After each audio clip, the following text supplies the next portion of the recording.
Hey, Fedheads. Welcome to another episode of Sharing Our Pairings. This is Sharing Our Pairings episode 43, Halloween Pairings. What does that mean? Well, it means we're going to be doing some Tatawahe monsters, which is kind of exciting.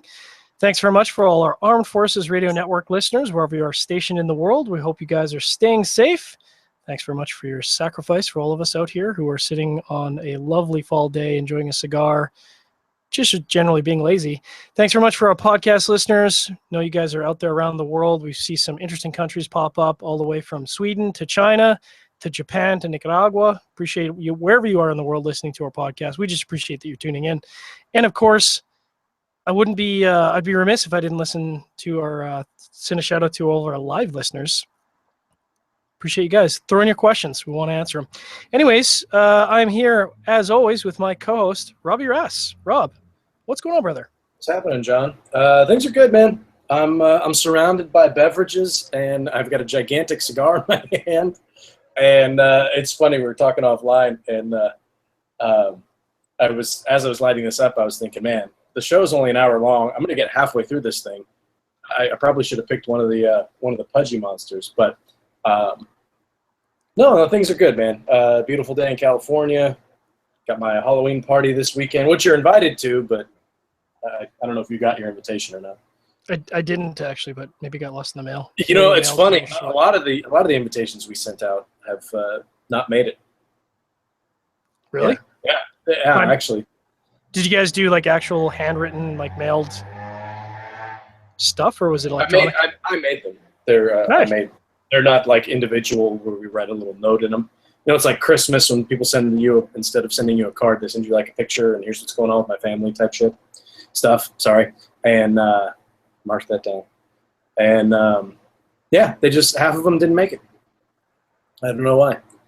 Sent one down the street. I mean, quite literally down the street, and it took a week to get there. That makes no sense. It doesn't make any sense. But what are you going to do? What are you going to do? I mean, I just back talking about the cigar, because you were mentioning before the show started you'd like a good Churchill. You know what? I do enjoy a Churchill now and again. The problem, of course, being up here in Canada, is that a 2.5-hour smoke, and yes, you shouldn't take an hour and a half to smoke a Churchill because they're big cigars.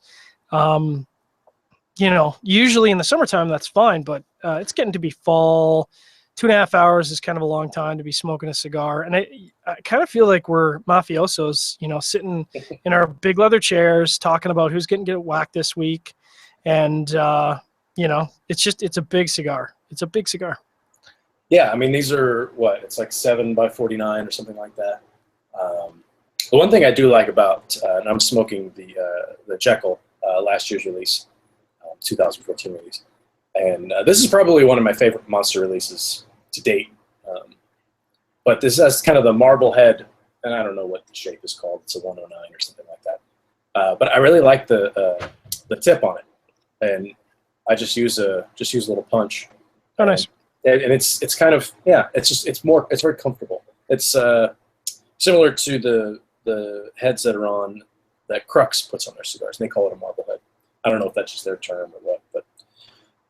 Anyway, no, this is a really good cigar. If you haven't tried it, if you have access to it, it was the 2014 monster release, the Jekyll, to be paired with this year's release, which is the Hyde. But very good blend. I really enjoyed it.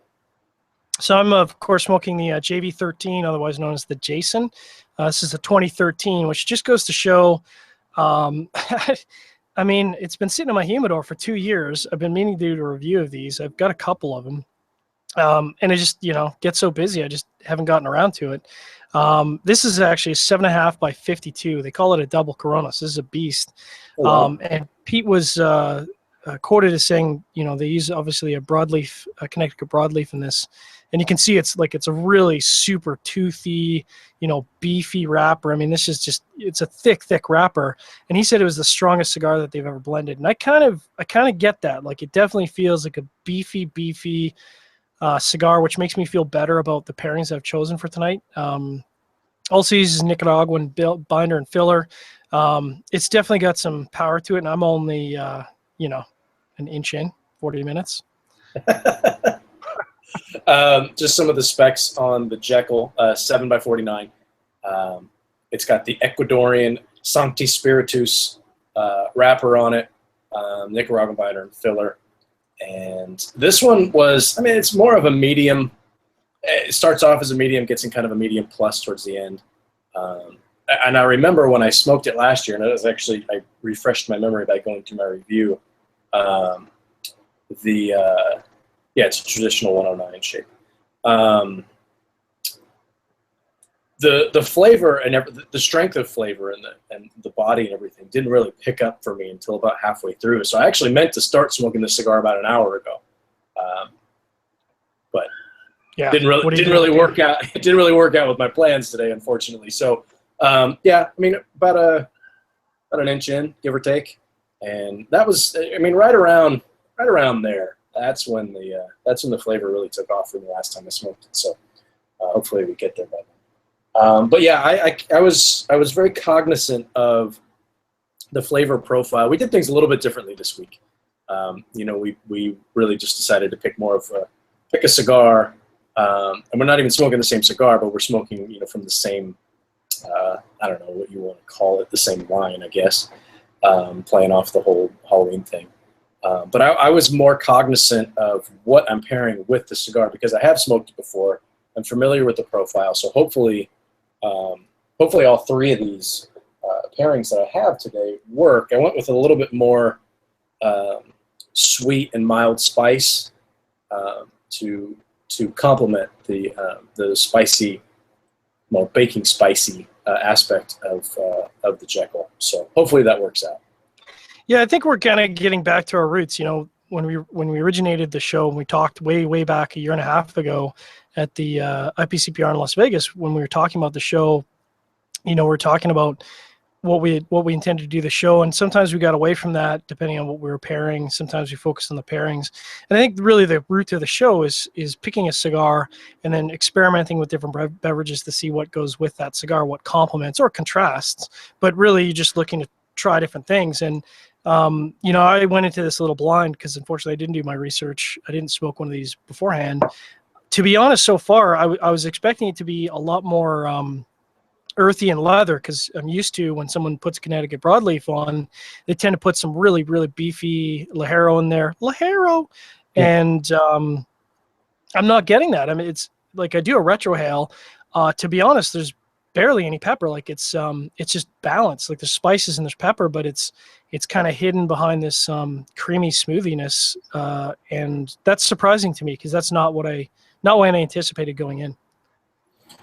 Yeah, so let's jump in, man. What's your what are you doing for your first pairing? So in the anticipation of the sort of peppery spice, I went with a Scotch ale. I love Scotch ales, like absolutely love Scotch ales. I don't think I've ever had Prohibition as a pairing on the show before. This is their Prohibition Smuggler Scotch ale. They say on the website it's 5.5, but this year's batch looks to be 6%. So, you know, they call it a strong ale, but I mean, gosh, with the way that we're drinking these days, you know, strong sort of starts at 8%. Yeah. So 6% is like my everyday beer. Little bit about Prohibition Brewing. They're located in the outskirts of Kelowna. I kept saying BC last year, and last show, and I'm sure people were like, I don't know what you're talking about, Surgeon. British Columbia. British Columbia is a province located in Canada. It's one of the great provinces we have here. So it's located just outside of Kelowna, British Columbia. They describe the Prohibition as a traditional dark Scottish ale, peat roasted malts delivering a full-bodied dark ale. It's packed full of flavor, hints of chocolate, and thick head. It's definitely got a thick creaminess to it for sure. They recommend it as a choice for a robust, if you want a robust pint without a bitter taste. It's definitely not very bitter, although I have read that with a lot of Scotch ales, you can get a lot of tannins in there, part of the fermentation process. And just to finish that up, here's what it looks like. It's kind of got that dark, malty, caramelized color. And of course, Scotch ale, also known as the wee heavy, if you're Scottish, wee heavy, which is, you can just see a Scottish guy saying, yeah, I'll take a wee heavy. So what they do with the wort is they do a long boil, which caramelizes the wort. So you get a lot of caramel, smoky malt, sweetness, and of course it raises the alcohol content. So yeah, it's you know, I've had lots of Scotch ales before, and I was kind of looking forward to this one. So you know what? It's oddly enough, I've got a Scottish ale as well, and you know I wasn't going to start with it, but I think I will because I think the flavor profile of the cream soda that I've got is going to be a bit stronger than this. So I'm going to start with my Scottish ale. It's a Scottish ale with pumpkin because I just can't get enough pumpkin these days. Can't get enough. I'm not a huge. I'll be honest, right off the bat, I'm not a huge fan of this particular pumpkin ale. It's from Ballast Point, Pumpkin Down. It is basically it's their Scottish ale, which is called Piper Down, with a boatload, as they say on their website here, of roasted pumpkin added. It's 5.8% alcohol by volume, 22 IBUs, so it's not very bitter. But it's got kind of your standard pumpkin flavors. There's some nutmeg in there. There's some pumpkin. A little bit of I get a lot of burnt, a sweetness that I call burnt caramel, but I don't know if that's really the right term for it. But that's what it makes me think of, like. Is it like a creme brulee kind of caramel? Yeah, kind of like when the creme brulee, when they toast that top there, you get that little bit of caramel note on the side. Like that's what it tastes like to me. So I figured that would be a nice combination with the cigar. As you can see, it's pretty dark. Yeah. That's not very telling. It's not as dark as it looks on the screen, but you know, it's a good brown. I don't know. It's a deep amber, I guess I would call it. So I've got a question though, because a lot of these, I've been doing a ton of pumpkin beers in reviews and stuff on my other site. So I've noticed a lot of them are either brown ales or amber ales with pumpkin added. So what makes it a Scottish ale or a Scotch ale? Do you know? Yeah, so I kind of talked a little bit about that at the end of my huge diatribe there. But so what they do is normally a wort, you complete the fermentation of your wort and then you pull it out. With a Scotch ale, they just continue to boil it. So they're boiling and boiling and boiling and boiling it. And because they boil it for so long that the wort itself gets caramelized. So you're actually toasting the wort. And in doing so, that's where you get a lot of that caramel. That's where you get a lot of that richer, you know, the like you said, a little like a burnt caramel flavor out of it. And because it's spending so much time in the fermentation, also bumps the ABV up. Now, you know, again, we've had a lot of high ABV booze, but you know, it should be in the 5.8 to 6.5 range. But it's just a style of beer. And of course, we're thinking back to times where a normal beer would have been around the 4 to 4.5 range. So, yeah. You know, this is an old style beer. Yeah, interesting. Yeah, so I'm trying to pull up their Scottish ale and just to see Piper Down. Yeah, it's 5.8, so it's the same. Adding the pumpkin didn't really impact that, which it wouldn't. But it was there was that one video that I watched from, and we talked about this last week, from Dogfish Head, and they were saying that when they added this brown sugar in, at a particular time, and so the ABV was bumped up from alcohols that came from that sugar. So yeah, I was just curious if when they added in the pumpkin, if they did anything like that, but I guess not. A little bit about Ballast Point, Southern California, San Diego. Started by Jack White. Actually got his Master Brewer's certificate from UC Davis. Go Aggies.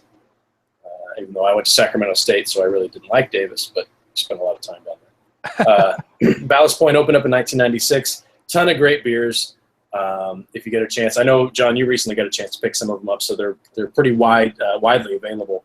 Absolutely. The Sculpin IPA, the Grapefruit Sculpin IPA, are two of my favorite IPAs. So I was excited to try this one. It was a little bit of a letdown for me as far as pumpkin ales are concerned, but I'm curious to see how this pairs. Just a reminder to our audience that you are listening to or watching Sharing Our Pairings, episode 43, Halloween Pairings. We're sitting down with some Tatuaje Monster cigars. Thanks very much for all our Armed Forces Radio Network listeners, wherever you are stationed in the world. Thanks very much for tuning in. Thanks, of course, to our podcast listeners, and wouldn't be anywhere without our live listeners. If you guys have any questions, you can always go to our show page, put it in the Q&A app, or if you're shy, you can always send us an email, john@cigarfederation.com, and we'll be happy to answer your questions live online. So, what's interesting is the Scotch ale. Like I said, I mean, we're kind of spoiled because we're used to drinking, imperial stouts and porters and all of these sort of full-bodied, rich ales, or even like a bourbon cask ale, aged ale. And I feel like the Scotch ale might be getting lost a little bit in the shuffle because it's a little bit more subtle. It's not so in your face. But, I think of it as like an ale with just a little bit more richness to it. Like it's not you know, it's not a traditional ale. It's an ale that's kicked up a bit. And I think it's a good pairing. I think it's a no-brainer pairing if you're looking for something to sort of extend what you like to do for fun for pairing. A Scotch ale and a more medium plus or full-bodied cigar is a good complement because the Scotch ale's got that nice sweetness, would offset any leathery bitterness or any pepper or spices that are in that. And I mean, what else can I say? It's not going to break the bank in complexity, but it works. It's funny. I'm right there with you. It's kind of like, for me, this pairing is fun because it's a Tatuaje Monster and it's a pumpkin beer, so it feels right, all the time of the year, blah, blah, blah. It's funny. My wife has actually pointed out lately that she likes Scottish ales, Scotch ales, Scottish ales, whatever. There isn't a difference. It's the same thing, right? Same thing. But she's pointed out that she likes that. Like whenever we go we've got 3 local spots that have a bunch of different things on tap. It's always changing. And she'll always get the Scottish ale or Scotch ale, whatever they've got. And she gravitates toward it for some reason. It's a bit creamier than definitely creamier than like a pale ale or an IPA or anything like that. A little bit deeper flavor, a little bit fuller flavor, but not over the top, like you were saying, like a stout or a porter. It's an interesting fall beer because it's still kind of warm outside. At least it is here. It's just. I think you're right. I think they do get overlooked. Oddly enough, we both picked one without really letting the other know. Anyway, the pairing for me is fine. It's not highlighting the cigar. It's not highlighting the beer. I think the cigar has some of that nuttiness and some of that spice. It's not ramped up. It's not really going anywhere. It's not changing anything for the cigar for me. So from a standpoint of does this impact my cigar experience? Not at all. The beer itself, I get a little bit more spice out of it, a little bit more sweetness out of it than I normally do. So maybe it elevates the beer a little bit, bringing out some more of those flavors. I don't taste pumpkin at all, but I'm tasting, a little bit more of that burnt caramel flavor, just a little bit more sweetness, a little brown sugar, that type of stuff, and some of the mild like nutmeg type notes. But I don't get any pumpkin, which on its own, this beer has a pretty good pumpkin pie flavor going, and I'm not getting that. So it's an interesting pairing. It's fine. Am I gonna run out to do it again? No. Yeah. So and maybe this is a side effect of this cigar sitting in my humidor for a couple of years, but I would say this Jason is very balanced. I know I'm only very small bit of this cigar in, but it's good. I like this. It's not as in my face as I was expecting. It's balanced. It's tasty. It's got this nice sort of chewy undertone to it. Yes, I wish the size was smaller. I mean, I'd probably be happy if this was just a straight up Robusto or even a Corona Gorda. But this is good. I wish I had smoked it back when they're still available. I mean, who knows? Maybe because the nice thing about Pete is he does these Pudgy Monsters. And of course, that being said, I think both of us have the Pudgy Monster release from 2014 still sitting in our humidors. The Jason, yeah. Yeah. Yeah, the hide hasn't made its way into, or the hide, that's not even out yet. It's shipping now. The Jekyll, which is what I'm smoking, hasn't made its way into any of the little or Pudgies or anything like that. What did you, have you smoked any of those yet? The Little Monsters or the Pudgy Monsters? No, I've still got my box. I only really got on the Little Monster kick back in 2013. I really enjoyed them. I did a review of the entire series, and I think I went all the way until like December. I was still reviewing them and freezing my tail off, but they're enjoyable. It's a good Vitola. I mean, as a cigar reviewer, I tend to enjoy cigars a little bit on the smaller side. Again, it's a time factor. I think for me as a smoker, I want something that takes less than an hour and a half to smoke, and they fit the bill.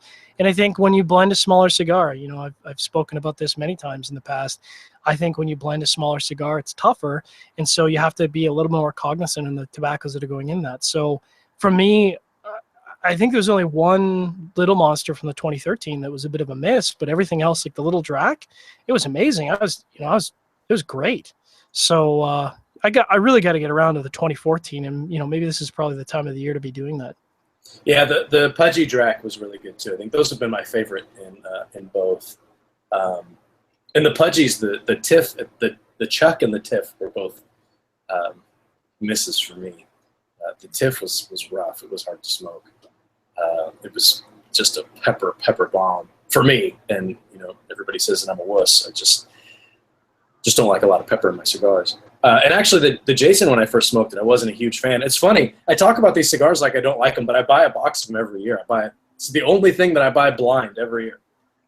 Yeah, I guess Pete's not going to care if we don't like them as long as we buy them. Yeah, my box of hides is supposed to land tomorrow, so I mean, I buy them, and I haven't smoked any of them.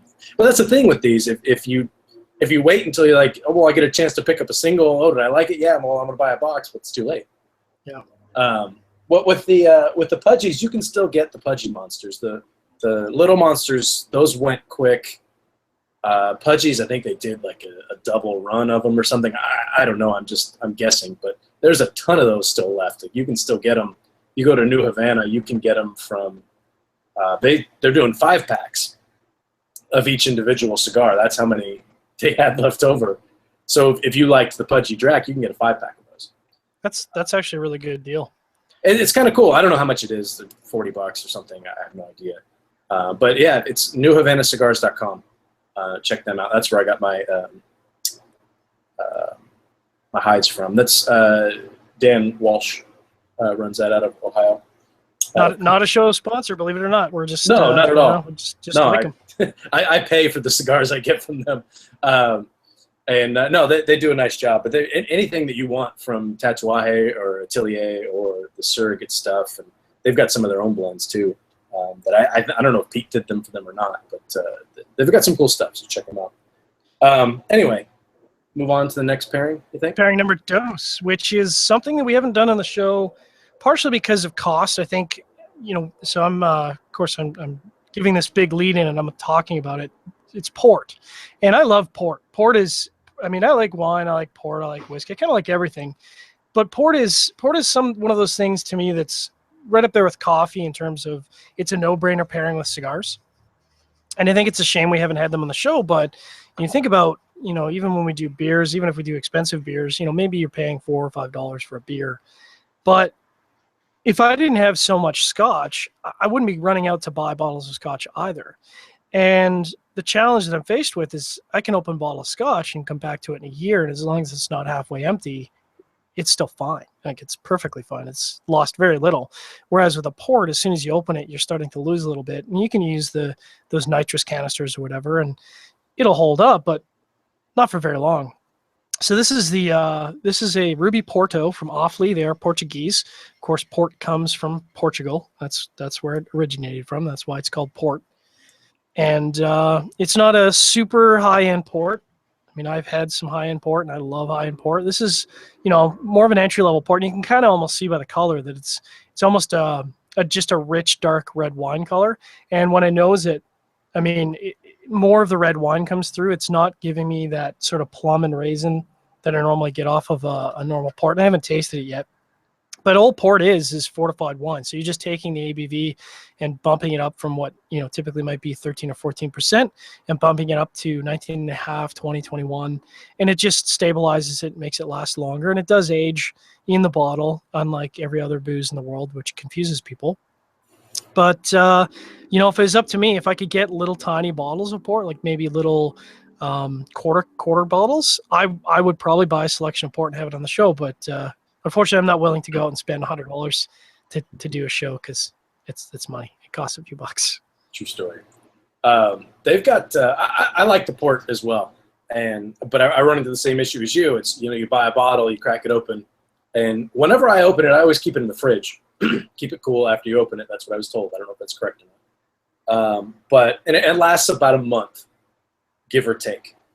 And port is one of those things, at least in my household, that my wife and I will open it and we'll have a couple glasses and it's fine. And then you have a couple glasses the next few days, and then you just stop drinking it, and then you end up pouring out half a bottle of port. Yeah. That's the rule for not the rule, but that's how it's gone down in our house. I know my local Safeway has some like half bottles. I don't know if they're like 12 ounces or maybe like 16 ounces, like the size of a Coke. But it's only a couple of brands, and it's none of the high-end brands that they've got the port in that size bottle. For me, I went super high-end with my second pairing, and I'm going with Henry Weinhardt's Vanilla Cream Soda. Creamy. And, dude, this stuff is so damn good. It's so good. I'd never had the vanilla cream soda. I had the cream soda before, but the vanilla cream soda, it's so sweet. Oh, boy, it is sweet, sweet, sweet. I mean, I don't really have any info on it. They don't even have anything on their website dedicated to their sodas, unless it's a totally different website from the beer, because Henry Weinhardt also makes beer.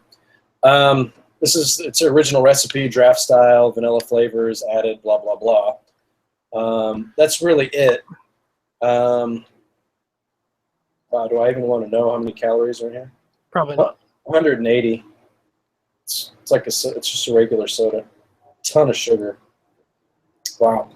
Anyway, but I mean, you can anticipate what the flavor profile of a vanilla cream soda is going to be. I mean, cream soda is sweet. You add some vanilla in there, you get just a little bit more flavor and a lot more sweetness.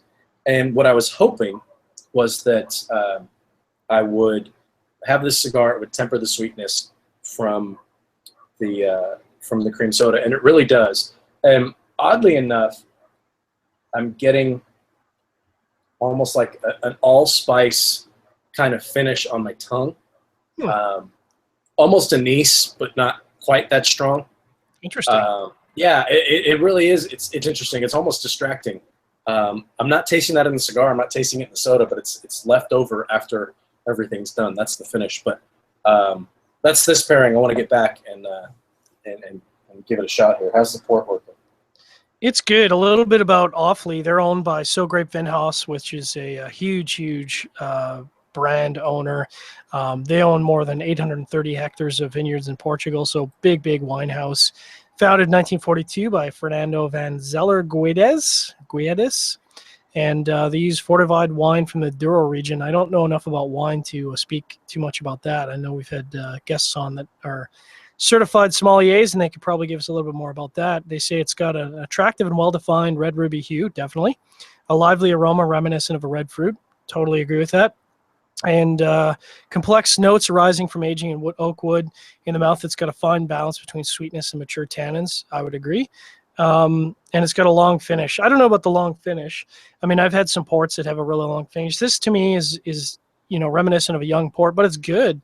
It's right in that right sweet spot of not being a red wine, but not being this super plummy, super raisiny port. So I think in a lot of ways, if I had a more tawny and aged tawny port, like a 20-year, I think it might actually run this cigar over, which is surprising to me. Again, expecting a little bit more pepper and spice out of the Jason. I think that might just be a matter of how long it's been sitting. But this is a good pairing. I think port is, like I said earlier, it's kind of a no-brainer, I think. Coffee, port, those are two beverages that just are blended. They're just designed to go with a heavier cigar. You sit down with a port and a Maduro cigar of any kind, and you're probably going to have a pretty solid pairing in your hand. And this is a great pairing. I mean, the Scotch Ale is good.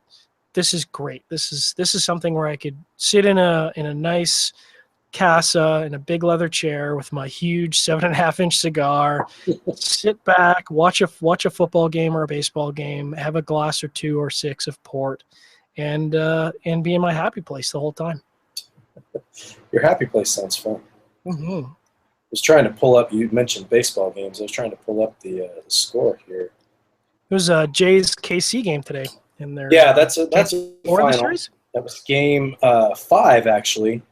And the Blue Jays won, and so it is now Kansas City leads the series 3-2. and I think they're going back to Toronto. I thought that game was in Toronto. I think they're going back to Kansas City for the next 2 games. Oh, there you go. So it's 2-3-2, I think is how they do it. Or it could be 2-2-1-1-1. Sure. As far as who the home team is, it changes all the time, it seems like. Mets and Cubs. Oh, I'm sporting the Cubbies today. My Wrigley Field shirt on. Mets and Cubs. With the Mets leading that series 3 games to none, that doesn't kick off until 5. So kickoff, first pitch is 5 o'clock. This pairing is exactly as good as I thought it was going to be. Some spicy, nutty notes from the cigar, some sweet cream vanilla notes from the cream soda. It's hard to ignore. The only thing, and I've noticed this about this cream soda, is it's super filling. I feel like I'm bloating with every sip that I take. Yeah. It's really, really good. And I would also recommend maybe some ice or keeping it very cold, because the warmer it gets kind of syrupy and gross. Yeah. You are tuned in to Sharing Our Pairings, episode 43, Halloween pairings. We're doing some Tatuaje Monsters. Thanks again for our Armed Forces Radio Network listeners, wherever you are in the world. Hope you're staying safe. Thanks very much for our podcast listeners and our live listeners. Wouldn't be anywhere without you guys. Smoking the Tatuaje Jason. And, I'm kind of finishing up the first third, maybe. It's good. I mean, I don't know if they were like this when they came out in 2013, but boy, did I miss the boat on this. I would have grabbed a couple 5-packs, I think, honestly. This is good. I enjoy this. It's really tasty. You had to go a box, didn't you? It's a 10-count box. I think the SigFed store sold some of the hides in 5-packs. But for the most part, it's – well, actually, and, New Havana sells a 5-pack as well, now that I think about it. So I guess it just depends on the shop. But yeah, when I smoked that cigar when it first came out, I didn't really like it. It had kind of a peaty flavor, like peated Scotch, smoky peated note to me. And so this was 2 years ago when it came out, and I wasn't a huge fan. And I bought a box. I smoked that first one, and there were a bunch of guys on SigFed who wanted to try it or whatever, and so I traded a bunch of them away. And I don't even know if I have any left, but I only smoked that one. So I would hope that I at least kept, 1 or 2 for myself, for future consumption. I will say that the Pudgy Jason was a lot better. Interesting. I liked it when I smoked it, and I remember when I'm smoking the Pudgy, I was thinking, well, I should go back and smoke the full size, because I'm curious to see if it's changed, and it was along these flavor profiles, but. That was a big cigar, and I didn't get back around to. Yeah. It's the kind of thing. I mean, for me, with a cigar this size, I'm not smoking it on a whim. It's like, I'll just reach into the humidor and grab a cigar. It's not that type of smoke for me. I have to. Oh well, next Saturday I don't really have anything going on, so I'll smoke it then. It's that type of thing for me. And I know it's different for everybody. But it's the kind of thing that, I'd pick it up maybe if I was at the shop and they had a single, pick one up and smoke it there. Because whenever I do go to the shop, I do smoke there, and I'm there for a while. But on a Tuesday at 6 o'clock, just after dinner or whatever, I'm not going to grab something this big. That's just me, though.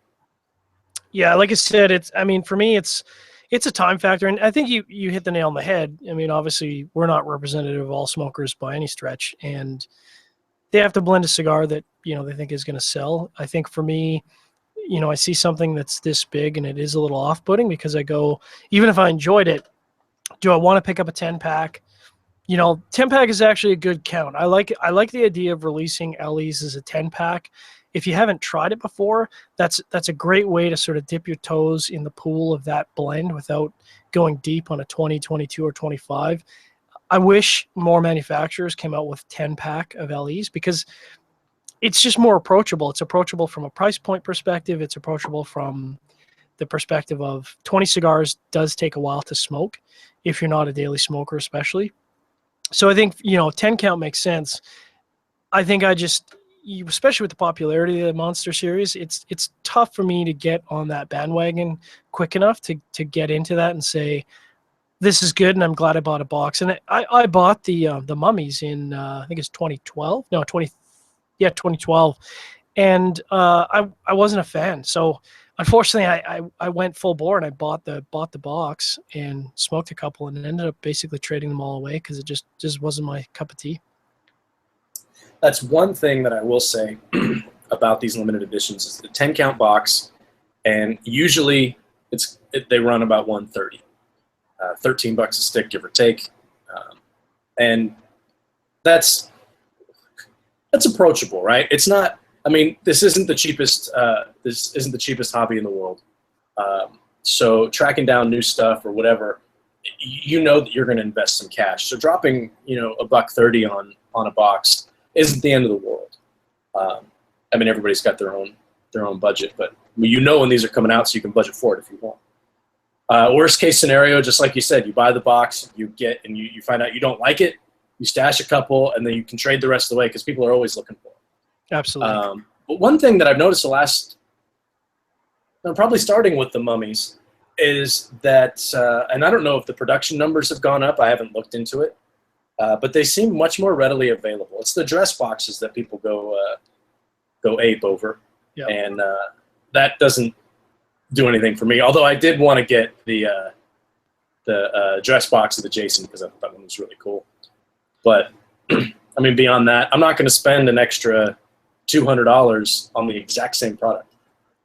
Now, that said, what I did get a little crazy over was the branding he's got for those ST DuPont lighters. I mean, absolute kudos to the branding and the design and the artwork. I did pick up the Mummy ST DuPont, even though I wasn't a huge fan of the cigar. I picked up the lighter, and oh no, sorry. Well, you got the Jason. I got the Jason. I'm a dummy. I should have brought the lighter out. Here I am with this super fancy pants ST DuPont lighter, and I didn't even bring it out. What a goof I am. But it's a beautiful lighter. It's it's a single torch, got great action on it. It's one of those things where if you take it out at a herf, you kind of look like a cool guy. Everyone kind of talks about it, and I like that. I like something that's stylish that you can keep as a keepsake. And I think he's bang on with a lot of the branding and merchandise. I think the dress boxes are cool, but I'm definitely in your court where I go, do I really want to spend? And I think dress boxes are like crazy money, they start out at, I don't know, just under $300. And by the time you get your hands on them, the secondary market's like $400 or $500. Yeah. I mean, people sell the empty boxes on eBay for a mint, but yeah. I've always been a collector. I actually have all of the monsters in full size, starting with the Frank all the way through. And I actually have one of the full size original. What was the one before that? Why can't I think of the guy's name? It's not the Drac.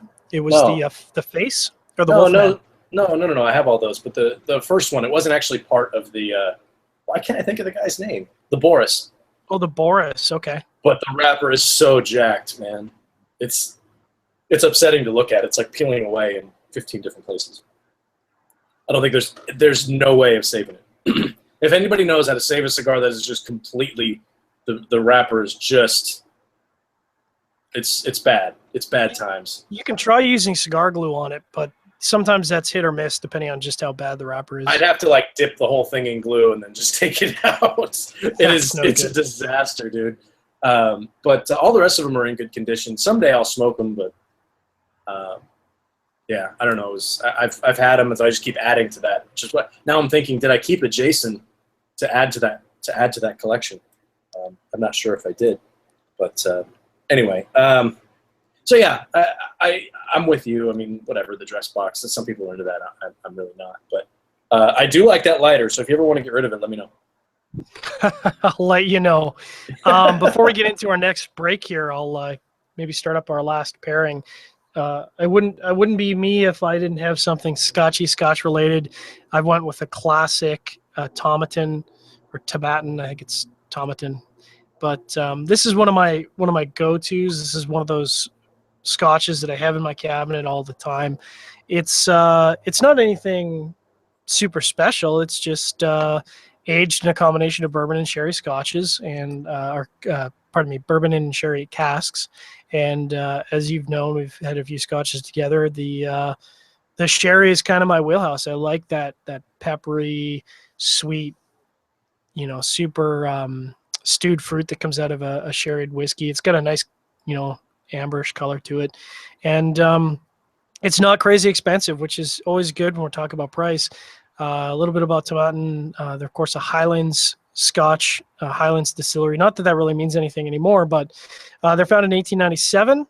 And they're bought over by the first Japanese owner to own a Scottish distillery, Takara Shuzo, and of course, or Shuzo, pardon me. And of course, these days there's a lot of Japanese investment in Scotch industry, which is good because they keep the industry going, and they really aren't looking to make changes. They're really keen on keeping the production as consistent, as classic and traditional as possible. So I appreciate that.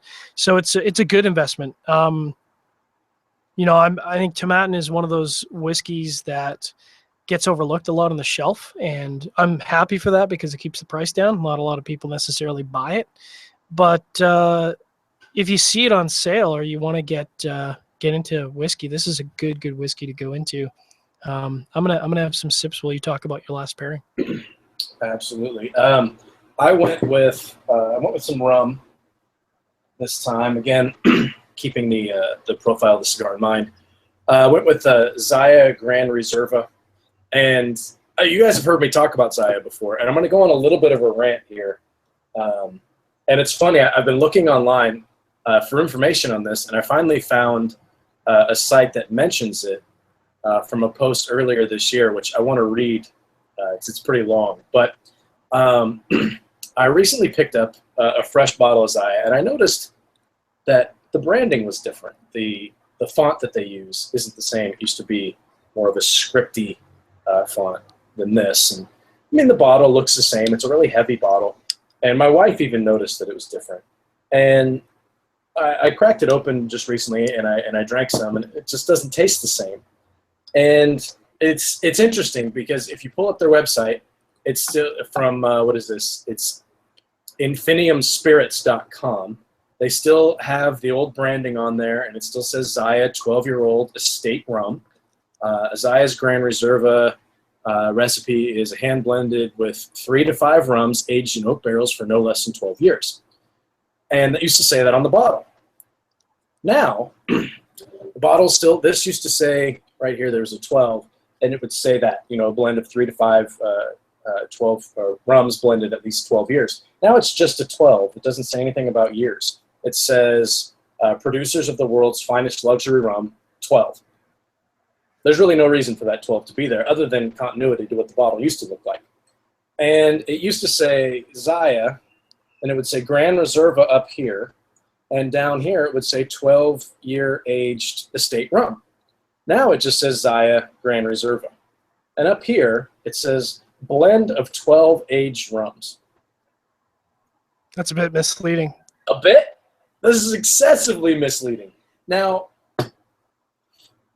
I just picked it up. I bought it. It was the same price. It's a little bit cheaper, I think. And I didn't think twice about it. I thought, the font looks different, whatever. But, I mean, we've talked about age statements on the show a bunch of times, mainly in reference to Scotch and different whiskeys. This is the first time I've come across it with rum, but it's clear to me that this is no longer a blend of 12-year aged rums. This is just a blend of rum. I don't know how old it is. Yeah. But they left these 12s on there. I mean, you can read that sticker. Yeah. Kind of. And that 12 doesn't... It's misleading. It doesn't reference anything. Unless there really is 12 different kinds of rum in here, which if there was, I don't think I would want that. That seems like a lot of freaking rums. But you would assume with the 12 on there that it's 12 years minimum. Absolutely. Absolutely. And like I said, I wouldn't have even noticed... oh, my ice melted. Uh-oh. Yes, I put ice in my rum. But I wouldn't have even noticed, except it tastes different. And it's funny. You see the Zaya, the font right there? It's very basic. Right there, that's still the script Zaya font on the bottle. I don't know. I don't know why this kind of rubbed me the wrong way. And I really just noticed it today. I haven't done any research on it. While you were talking, I pulled up, there's this website called the Rum Collective, and the story is from top shelf sipper to no thanks, the fall of Zaya rum. So Wow. this guy's taking it pretty serious, and it's a long story. I mean, this guy gets into it, so I'm curious. I'm curious to see what that is about. But and you know what brought it about? It still smells good, and it's still sweet. It's got that sweetness to it, but the flavor just wasn't as smooth for me. It was a lot more harsh, which if you've ever had any kind of aged rum, harsh doesn't come anywhere close to describing any of that. I mean, there's nothing more approachable, is my opinion anyway, for drinking a straight spirit than aged rum. It's sweet, it's smooth, it's easy to drink. If you don't like the flavor, that's one thing, but there's no hurdles as far as straight bourbon, or for example, can burn the palate, or it can be, you kind of have to work your way up to that. The rum, you can just grab it and go right in, at least in my opinion. So anyway, that's a bit of a rant, and I do want to do a little bit more research on it. But yeah, I used to say that pick up some Zaya rum, that's your gateway rum, but I don't know if I can say that anymore. Well, while you taste that, I'll just remind our audience that you are tuned into Sharing Our Pairings, episode 43, Halloween Pairings, doing some Tatuaje Monsters. Thanks very much for tuning in, regardless of how you're tuning in, whether you're Armed Forces Radio Network or podcast or live. Now, I think, interestingly enough, I've made an error in my final pairing here. I did go with a Scotch whiskey, thinking that the particular blend of the cigar was going to be peppery and leathery and really in my face, and maybe it will when I get down further into the cigar. But I think it's a bit of a misstep on my pairing choices here. I think I should have gone with a bourbon. I think that the Jason, at least in his current state, 2 years in my humidor, would go really, really well with a bourbon. I think the problem with the Scotch whiskey is it's a little bit too alcohol. There's too much sort of face-forward estery alcohol. The sherry is actually running over the cigar, which you wouldn't think would be possible on a full-body broadleaf wrapper cigar, but it is. I'm enjoying the whiskey. I'm enjoying the cigar, but they just don't pair very well together in this state. So I think, a classic bourbon would have been the way to go. An Elijah Craig, a Knob Creek, Bullet, any of those bourbons would have been great choices. The whiskey's a bit of a miss, unfortunately. Dude, that Elijah Craig small batch that you turned me on to for $20 a bottle or whatever it is. Oh, I've gone through too much of it. I mean, to me, I don't want to. I would say that it's kind of, if you've had Booker's, you had Booker's before, right? Absolutely. It's like a poor man's Booker's. Yeah, to me. At like a third the price. Yeah, but it doesn't have the same complexity at all. No. And Booker's is almost like a cask strength. But it's for the price. And my wife and I did a blind taste test, and I could tell the difference. You can tell. But it's not as drastic as you'd think. And I actually read an article, and I can't remember where it was from. My wife sent it to me. She sends me articles all the time. Half the time I read them, half the time I don't. But this one I actually read. It was, never spend more than $40 on a bottle of bourbon.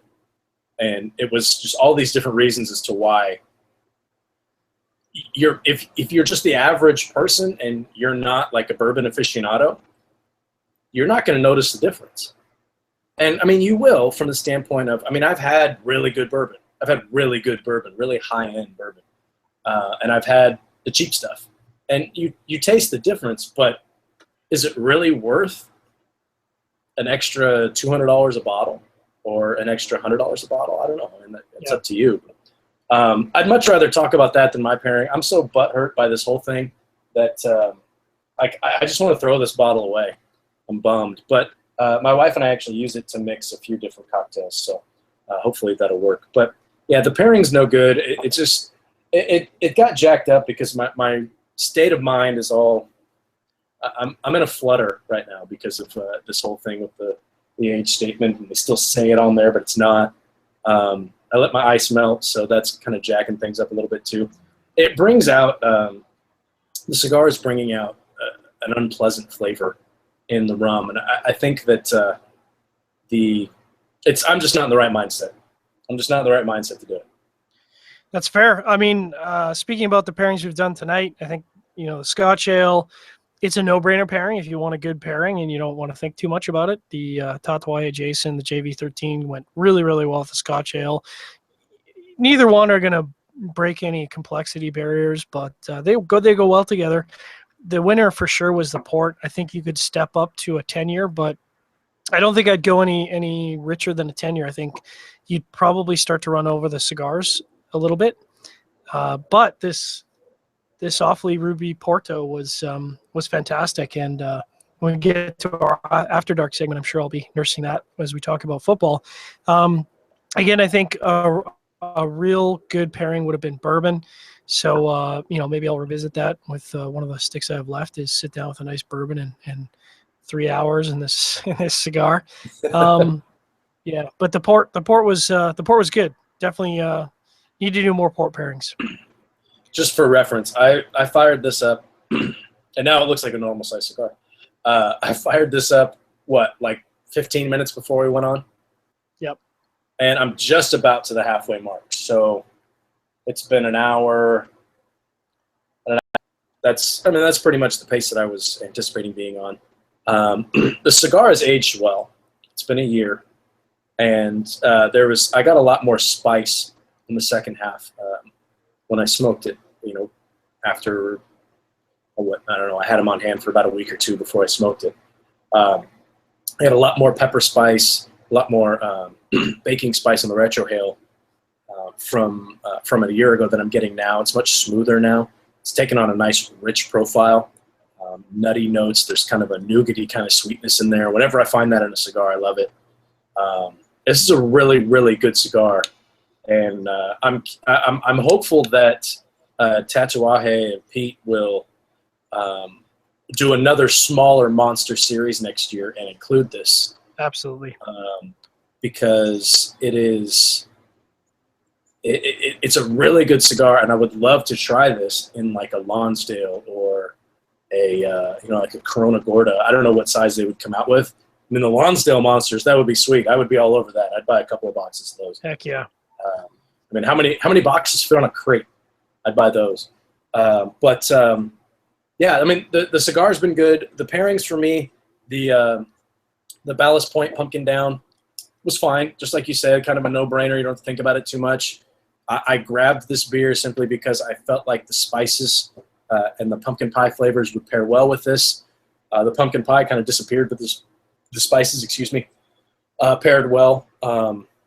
And I had, 4 bottles left to my 6-pack. So everything else I feel like I'm buying in bombers these days or 4-packs, and I didn't want to do all that. So I almost grabbed a Founders Porter because they have Founders in California now, and I kind of went a little bit ape crazy and bought a bunch of it. The Porter is fantastic. The KBS, oh, dear God. We'll have to do that on Pairing Show at some point when we do like a barrel-aged crack open those Eclipses and stuff and just get all highfalutin in the beers. Yeah. Yeah, I might crack open one of those Eclipses at the Halloween party. I don't know. I've got a couple of beer snobs coming, and hopefully they bring stuff. So, but for me, the pairing of the night was the vanilla cream soda. That's the kind of, honestly, that's right up there with root beer, where I feel like I could pair that with anything and just be happy with it. There's just so much sweetness in there, and I think if you have a sweet cigar, it's going to temper the sweetness in your cigar, but that earthiness that you're going to get out of your cigar, the spiciness is going to really complement that well and temper some of that sweetness, and they really do play well together. That's the one that I've gone back to, and it is a little bit filling. It's super, super sweet, but the pairing for me is really, really good. Well, as we always say, part of the fun of the show is trying a bunch of different things, not necessarily knowing whether they're going to work or not. It's not like we sit down on a Friday and go through the entire pairing realm just so we talk like experts when we get to the show. So part of the fun is trying things that work, seeing what doesn't work. And, that's really what the core of the show is all about, I think. Yeah, the biggest thing I'm taking away from the show is I'm bummed with my Zaya rum is all jacked up now.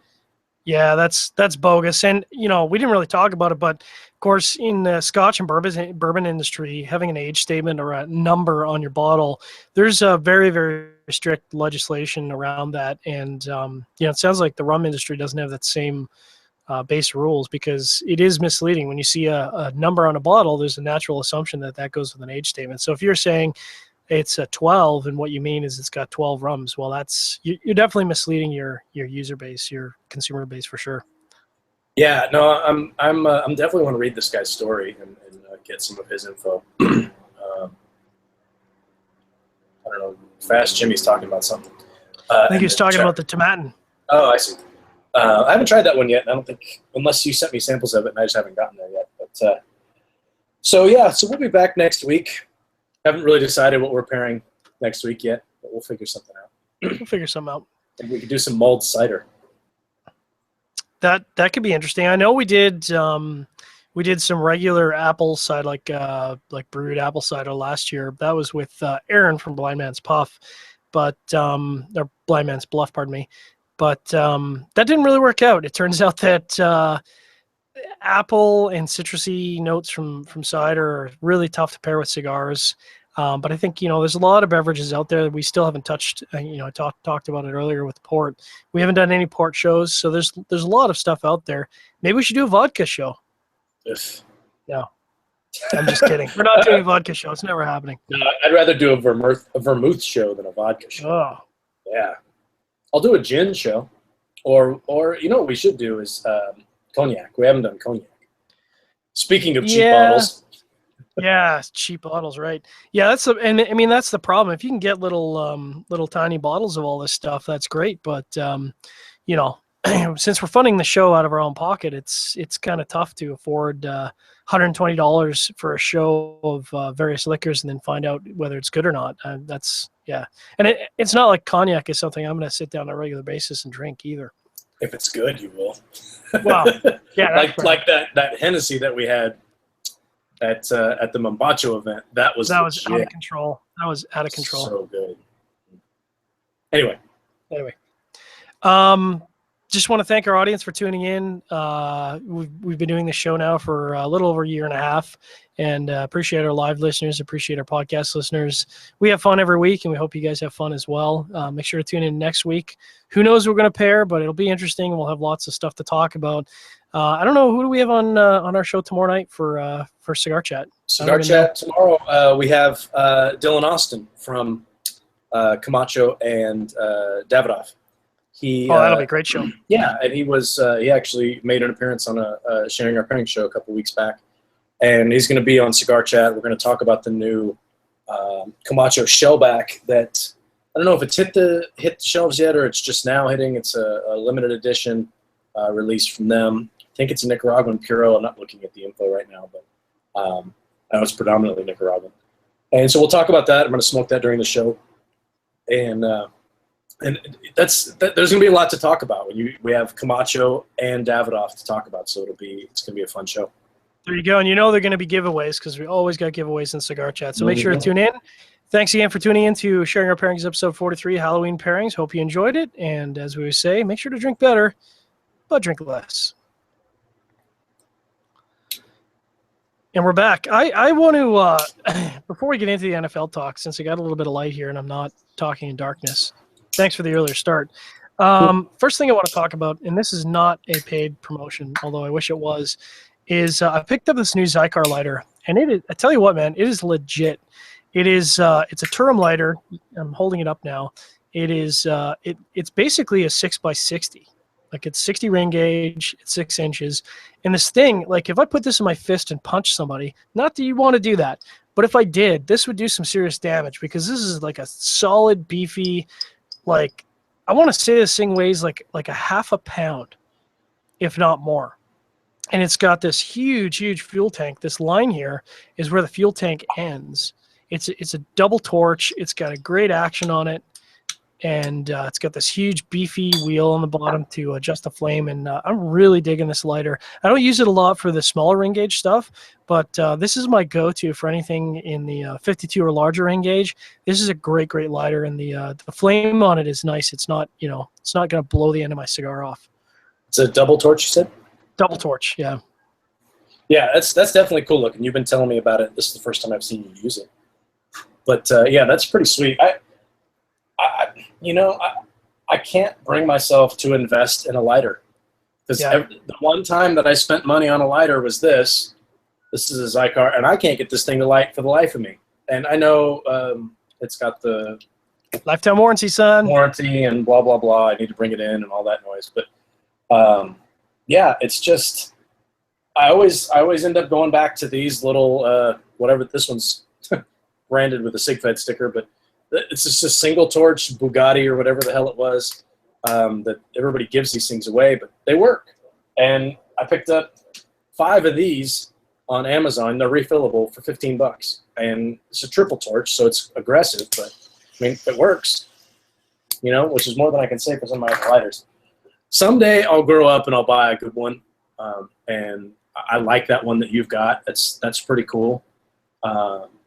So maybe that's the one that I finally give in and buy. The other thing I want to talk about, because it's my show and I can go on tears and people can ignore me if they want to, is, and this isn't to throw anybody under the bus, so I just want to preface that before I go on a rant, but it came to my attention that there are people out there who are talking about cigars and doing reviews of cigars, and one of the things you need to be really cognizant about when you're reviewing a cigar, and we've busted Logan's chops about this in the past, is the smoking time of a cigar has a substantial impact on the flavors you're going to get. And I'll probably do another video when I'm doing a video review, but if you are smoking a Toro cigar and you're smoking that Toro cigar in an hour or an hour and 15 minutes, you are going to run over every single flavor nuance in that cigar. And, I think I'll probably end up writing a guide on Cigar Federation about smoking times. But if you want to smoke for only 45 minutes or an hour, then you should choose a smaller cigar, like a Corona or a not even a Lonsdale is going to be over the hour mark. And again, we've busted Logan's chops about this time and time again. And he's even said, when we forced him to slow down a cigar, all of a sudden there's all these flavors coming to the surface that he wasn't getting before. And that's absolutely the case. If you smoke a cigar too fast, and Jose has talked about this, Jose Blanco has talked about this time and time again, if you smoke a cigar too fast, you're running over all of the nuances that are in the tobacco, and you're not going to get the fullest experience out of the cigar. And I implore everyone out there, if you want to enjoy a cigar, if you want to get the most out of a cigar, take a couple puffs, set it down. Don't be puffing every 5 seconds. Don't be puffing every 25 seconds, because the cigar is going to burn too hot. You're not going to taste a lot. It's going to taste acrid. You're not going to get any of the nuances of the cigar. That's all I got to say. That's the end of my rant, because I could go on for 45 minutes about it. Show the cigar some respect. Give it some time. I didn't even know what you were going to talk about. Yeah, I'm a wild man. Cab. At some point, you're going to have to tell me who that's directed towards. Yeah, I will. I know that didn't come out of nowhere. It didn't. Let's talk a little bit about football. I unfortunately made some bad decisions on fantasy football last week, and there was a bunch of games that were jacked up, and I lost my first fantasy game. So unfortunately, I'm now 5-1. We saw some interesting results last week. Unfortunately, I didn't write down. I had a bit of a busy week. I didn't write down the picks for the week, but I know the big surprises for me were the Steelers over the Cardinals. Wasn't expecting that. I think Vic got injured partway through that game, and they put in a new quarterback, and the Steelers ended up beating the Cardinals, which, I would have put money down on that game, the Cardinals winning, especially the way the Steelers have been playing all season. And they beat the Cardinals 25-13, which was very surprising to me. When that other kid came in, Landry, whatever the hell his name is, they opened up the offense and threw the ball a lot more. Yeah. I had Martavis Bryant on my bench, and I drafted the guy knowing that he was going to miss the first 4 weeks, and he ended up missing 5. And I thought, I'll leave him on my bench. And wow, he has tattoos all the way up his neck. Sorry, I was just pulling up his stats here. He's all tatted up in this region here. Anyway, and first game back, he goes 6 catches for $137 and 2 touchdowns. Like, that's That's crazy, and I left that on my That's out bench. of nowhere. That's like 31 points. So, luckily for me, Greg Olson, my tight end, went a little bit apeshit crazy in the second half, and I think he had 2 catches for like 40 yards going into halftime, and he ended up with 7 catches, $131, and a touchdown. So, Great game for him. Yeah, that he's been up and down. He either does nothing or he has a game like that. Yeah, so I'm 5-1 as well. I've actually scored more points than you. Yeah. But you're ahead of me because you're in the other division. Yeah, and I think sorry, go ahead. I'm fucked because Matt's ahead of me, and Matt's never going to lose. So. No, and I'd just like to point out, because I know Matt likes to talk about stats, and if you look at the points against and the points for, I've had the toughest schedule so far by far. Like, my opponents have been, yes, I've been winning, but my opponents have been doing really, really well. And some of those games I've been winning by 10 points, but some of those games I've only been winning by 7 points because it's been tough. The other 2 games I'd like to talk about, I called. While we're still on that topic, I'm going to interrupt you. Not to be a jackass, but your points for and against, your team's 759 points for, which is really good. Points against 620, which is high. Yeah. For me, I'm 767 points scored, which is 8 more than you, and 639 points against. So I've actually had more points scored against me. Yeah. Not to be that guy, but I'm just bitter that I didn't beat Matt. I hear you. I hear you. So the other game that I called was the Chiefs finding a way to lose, and they did. The Vikings ended up beating the Chiefs. We called that all day long. I thought the Bears were going to take the Lions, so I lost that game. And I called the Broncos as a trap game, and sure enough, it was looking like the Browns were going to take the Broncos, and in true Manning fashion, he just kind of marched out and won that game. I think we both picked the Titans of the Dolphins because they're playing like shit all year. And then they had a huge game, 38-10. Other game we called was Panthers of the Seahawks. The Chargers did show up against the Packers. That was actually a pretty close game, 20-16 the Ravens. And, of course, the Patriots stomped the Colts. The score is not at all indicative of how that game went. The Patriots, just beat up the Colts, beat them up. So, yeah, the game wasn't even close. Yeah, there was some interesting games. The Niners tried really hard to lose that game. They really did. It just seems like when their defense, they're getting no pass rush. There is no pressure on the quarterback. No pressure. And so when you're looking at these quarterbacks going up and down the field, like Eli did at the end of that game, and just going down the field, no problem. You're thinking, what's the secondary doing? It's not the secondary. There's no pass rush. None. And it's really, they're going to have to figure something out, some way to get to the quarterback. But they look better. I mean, they opened up the offense. Cap was throwing the ball down the field, and I mean, he had a 70-yard touchdown to Torrey Smith, and he had another long touchdown to Quentin Patton, I think, which was a really nice play. If you go back and watch that highlight, because he's moving around and he throws this like 35-yard bullet. He's really athletic, and it looks like he's getting more comfortable, but I don't know. We'll see. So if you're interested in, and I'll have the picks up for our next show on Wednesday, I'll do a quick update on where we are sitting for the year. But if you want to email your picks for this week at john@cigarfederation.com, I'll get those in. We'll talk about it next week. First up on Thursday, we've got Seattle Seahawks traveling to San Francisco to face off the 49ers. It's going to be an ugly game. Seahawks have not been playing well. I kind of feel like the 49ers have turned the corner.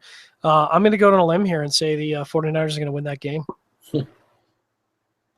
I hate to say stuff like this, but these are two teams that really do hate each other. Mm-hmm. Or at least, the 49ers that are left from when these games mattered, they hate the Seahawks. I think you're right. I think it's going to be an ugly game. I don't know. What's the spread? Do we know? No, I have no idea. I'd be curious to see what it is. I mean, the Niners are the home team. I'm worried that that without getting any pressure on Russell Wilson, that he can just kind of sit back there and make stuff happen, which is kind of what he does. They're going to hit some long play to some receiver you've never heard of. and you're going to look and think, wow, who has that guy? And it's on their fantasy team, and nobody has him because it's his second catch of the year or something.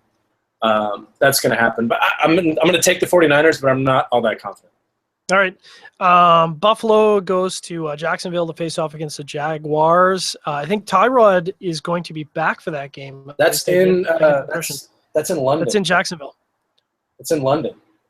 Oh, really? Yeah. But Jacksonville is the home team. It's they're playing in I don't know if they're playing at Wembley Stadium or wherever the hell they're playing. That's a terrible experiment. I think and it's Wednesday, so we don't actually know whether Tyrod's going to start or not. But I get the impression he is, and I think and I'm gonna buffer my choice here. If Tyrod starts, Buffalo's winning that game. No question. If he doesn't start, I don't know whether the Bills can win, but I'm going to go with the Bills in that one. Pulling this up here. What is Jacksonville's record? Bad. They are 1-5. Yeah, and they've been playing like they're 1-5. Yeah, God, their defense is just awful. Man, the Patriots put 51 up on them. Jesus. I think I gotta agree with you, man. Why are they sending these two teams over to Europe of all teams? I thought they were supposed to get the British folks to like football. Don't send shitty teams. Yeah. Shitty teams. I have a feeling this could be a high-scoring game. Jacksonville can score some points. I want to take Jacksonville. I really do. I'm going to. Fuck it, I'm taking Jacksonville. All right. Jacksonville, final answer. Minnesota Vikings go to Detroit, face off against the Lions. I don't know how to call this. Detroit has had flashes of brilliance, and they won against the Bears, but I don't know if that's saying anything. Minnesota's been kind of a sleeper team all year. They keep winning games, and I keep expecting them to lose. Their record is what is the record? 3-2, so it's not terrible, but I don't know how to call this game. My gut instinct would say Detroit, but they're 1-5, and they really haven't been playing good football. So, against my better judgment, I'm going to go with the Vikings. Yeah, I'm kind of in the same boat as you. This game means a lot more to the Vikings than it does to Detroit. Because the Vikings are still on the. It's way too early to talk about playoffs, but they have a chance. They can make a wild card, maybe. Yeah, and you hope that maybe Green Bay drops a game or two and you can sneak up on them. But, in something like this, you tend to just take the home team, and I guess Detroit's the home team. So there you go. You taking Detroit? Yeah. All right. In an interesting matchup, the Saints face off against the Colts in Indianapolis. Based on the performance last week, you'd kind of think the Saints are going to win this, but I think this is a game where it's going to be high scoring. I'm just going to go with the Colts. No reason. I would go with the Colts too, and I am going to go with the Colts. But did you watch that game when they beat Atlanta last week? No, I was too angry. The game actually was on TV here, and I watched it, and they just got so lucky on so many plays, and Atlanta was just so sloppy with the ball, and it wasn't like they were forced to be sloppy. You can easily say that one team, like they just weren't protecting the ball or whatever, but it's really the other team just going after it and getting it. It was a lot of, oh shit, there's the ball, I'm going to fall on it type stuff. Yeah. And I just don't think the Saints are any good. I've said this from the beginning, and now that Andrew Luck is back, Colts all the way. All right. Steelers facing off against Kansas City Chiefs. I don't know whether Roethlisberger is going to be back. I don't think he is. But I've said it last week. I said it the week before. The Chiefs keep finding ways to lose games, and the Steelers keep finding ways to win games, whether it's luck or whatever. So I'm going with the Steelers in this one. I'm going to go with the Steelers too. And I'm hoping against hope that Big Ben plays this week, because I don't have any other quarterback with Dalton on a bye this week. I grabbed Roethlisberger last week, hoping against hope. I could trade you Bridgewater. No thanks. There's got to be somebody. I think we should know tomorrow. I think if Roethlisberger is going to play. I'm reading this here. He remained limited in practice on Wednesday. Says he threw the ball really well and was relatively pain-free. So I think if he bounces back and he feels good tomorrow, then practice a couple more days, he could start. They want him back in that game, even if he's only at 80%. Yeah, they need him back. And my fantasy players need him back. Houston Texans go to Miami to face off against the Dolphins. I feel like maybe the firing of their coach has fired them up. Houston won their game last week, but still not playing good ball. So I'm going to go, even though I hate the Dolphins, I'm going to go with the Dolphins on this one. Yeah, these are two teams. I don't know what the hell. I can't make heads or tails. I feel like there's so many teams that are 2-3, 2-4 that I just don't know what the hell to think of. But yeah, I'll go Miami there, home team. I think what's going to be the most interesting game of the week, and I'm not just saying that because I'm a Jets fan, the New York Jets travel to Foxborough to face off against the Tom Brady Patriots. I kind of wondered if this game was going to get flexed into a Sunday night game. I don't think that's going to happen. I think it would make for a really interesting Sunday night game. The Jets, surprisingly, are one of the few teams that have done really, really well in Foxborough. Most teams go to Foxborough and just get slaughtered. The Jets have been so on point defensively. They've been kind of lucky offensively, and they've always had Tom Brady's number in Foxborough. I think this is going to be an interesting game. I don't think the Jets are going to win because, the Patriots are so good this year. But as a Jets fan, I'm going to have to take it and go with the Jets. I'll take the gimme and take New England. No brainer. The Cleveland Browns go off against the St. Louis Rams. Rams defense has been so good this year. Browns defense has been all over the board. I think I have to go with the Rams on this one. I think the Rams they're just going to stifle the Browns, and they're going to find a way to win this game. Has their defense really been that good? I think they've been ranked number 1 all season. I think you're thinking of the Broncos. No, I think the Broncos are actually number 2, or vice versa. But the Rams are like top 3 defense this season. Like their defense has been legit. Huh.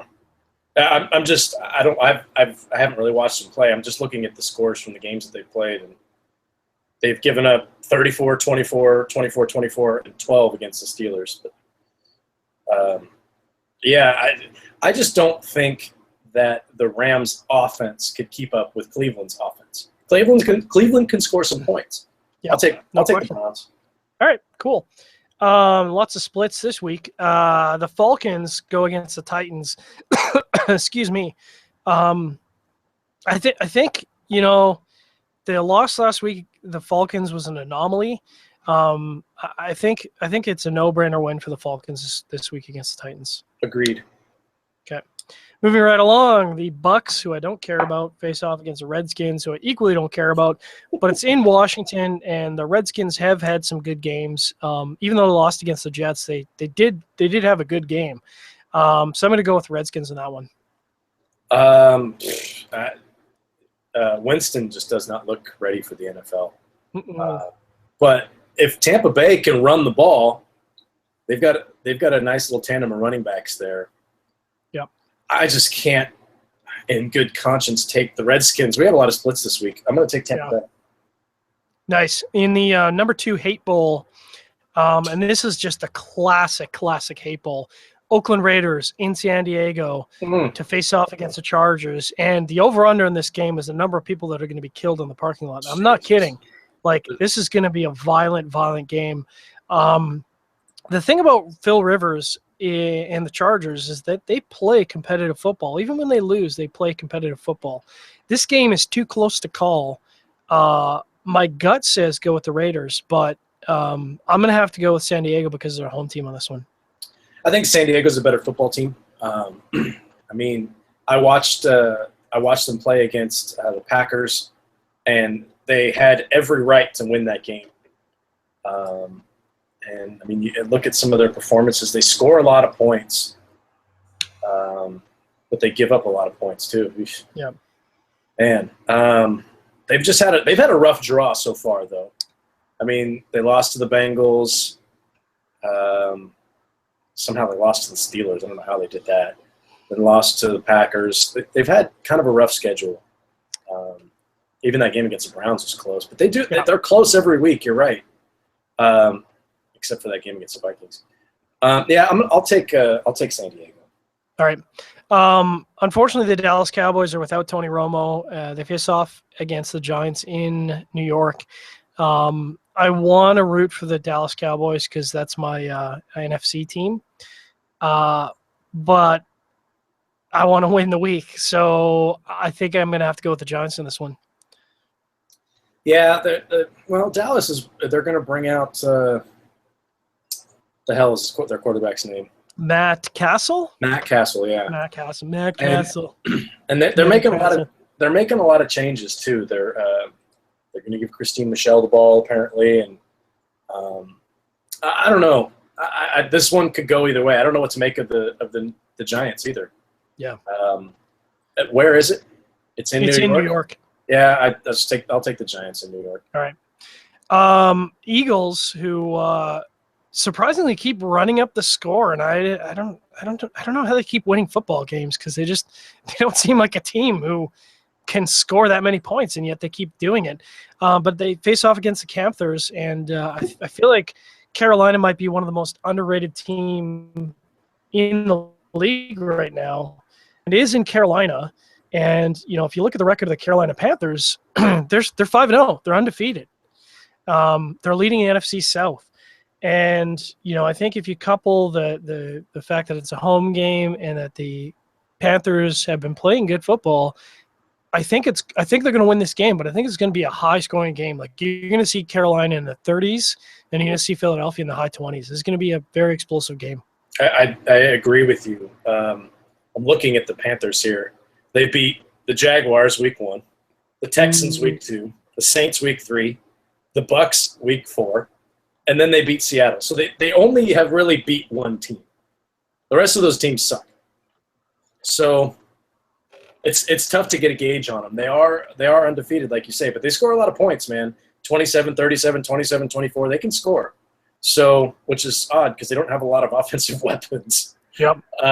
Outside of Cam Newton and Cam Newton.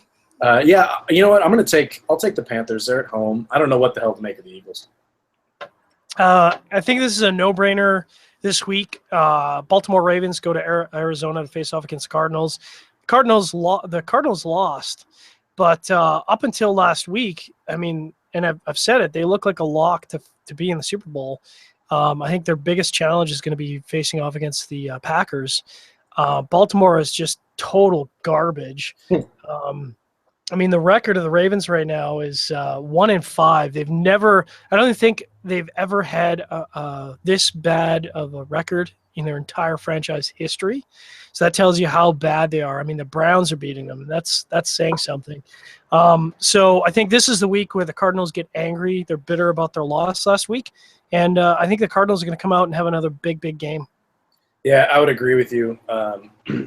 This isn't even going to be close. I think Carson Palmer's backup, whoever the hell that is, might be throwing some passes in the second half. They're just going to blow them out. There you go. The Ravens are bad. Yeah. So if you want to get involved in the no fancy pick week this week, email me your picks to john@cigarfederation.com, and we'll I promise I'll have the standings next week when we do our Sharing Our Pairing show. Make sure to tune into Cigar Chat tomorrow night, not just because there's giveaways, but it's going to be a really interesting show. Going to be a lot to talk about. Get your questions in for the show, and hopefully by next couple days we'll have the lineup for Sharing Our Pairings episode 44 next week. Cool. Thanks very much, everyone, for tuning in. Thanks very much for our podcast listeners, our live listeners who've stuck into the show. And we'll catch you next week. Make sure to drink better, but drink less.